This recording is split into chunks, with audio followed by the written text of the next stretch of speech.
Hello and welcome to Self-Aware Soul. I'm Jacinta, your guide to personal and spiritual growth. Recently, one of my clients called me and asked, "Are you okay? I haven't seen you post lately." I smiled and assured her that I was fine. Her question touched me because I hadn't announced that I was taking a break. I had simply become quieter. Yet she noticed. That conversation reminded me of something important. We often think our presence goes unnoticed. We think nobody realizes when we are absent. But sometimes people notice more than we realize. The truth is, I've been a little quieter lately. Not because anything was wrong, not because I had lost my passion for what I do.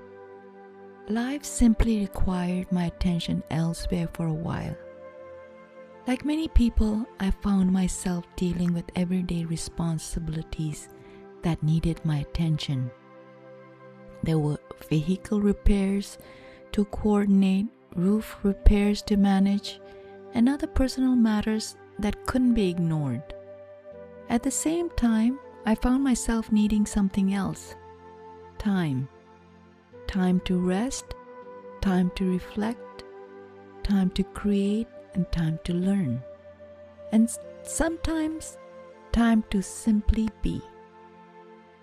As someone who teaches self-awareness and mindfulness, I believe it is important to practice what I preach or what I teach.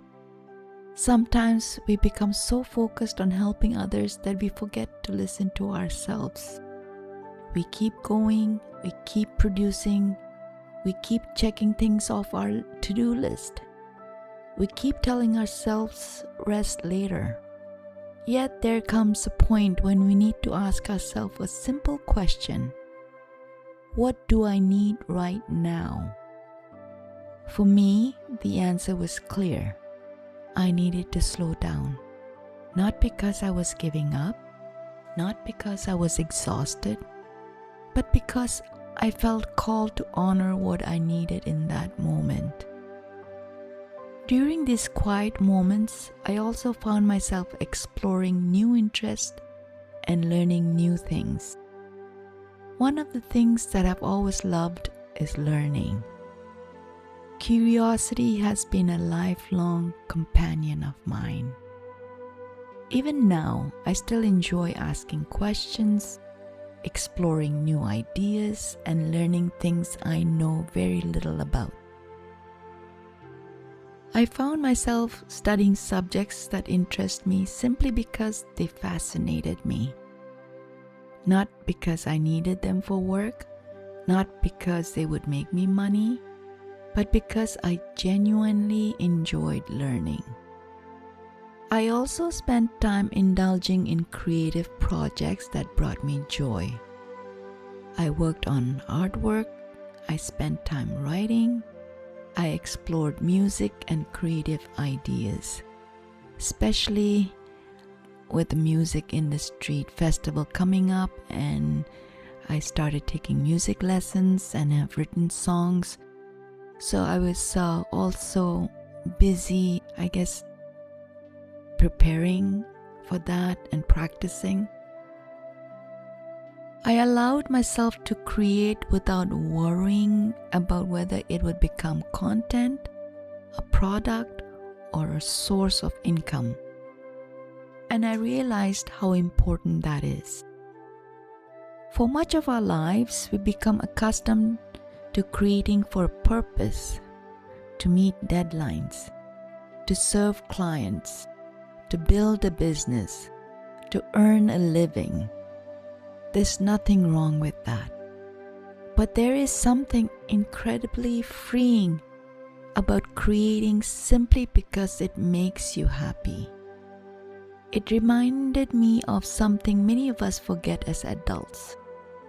We are not only here to work, we are also here to experience joy. One of the things I've learned through my life is that rest is not the opposite of productivity.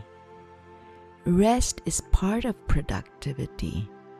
Just as nature has seasons, so do we.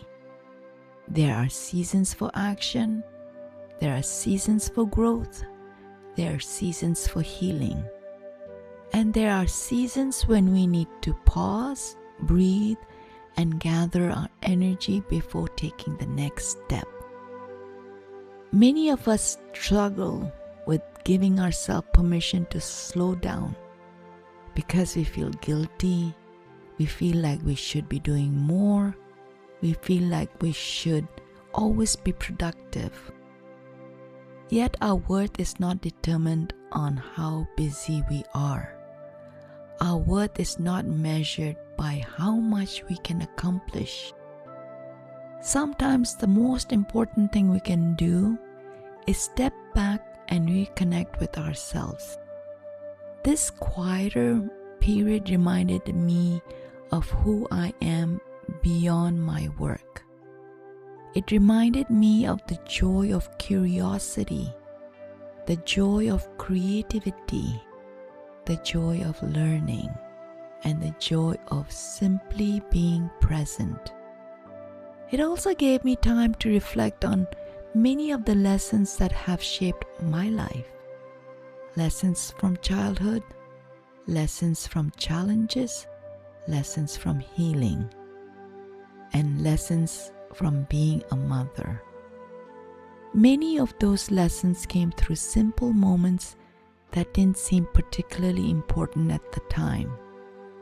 Yet looking back, they carried powerful messages about self-awareness, personal growth, resilience, and having the courage to be ourselves. Over the coming weeks, I'd like to share some of those stories with you. Stories that helped shape my perspective on life. Stories that taught me important lessons. And stories that may help you reflect on your own journey as well. If you've been wondering where I've been, the answer is simple. I've been listening to what life needed from me, listening to what my heart needed from me, and giving myself permission to honor that. Thank you for your patience, thank you for your support, and thank you to the client who cared enough to ask if I was okay. Sometimes a simple question can remind us how connected we really are. Until next time, take care of yourself and remember, sometimes the most productive thing you can do is pause long enough to hear what your heart is telling you. Love and light.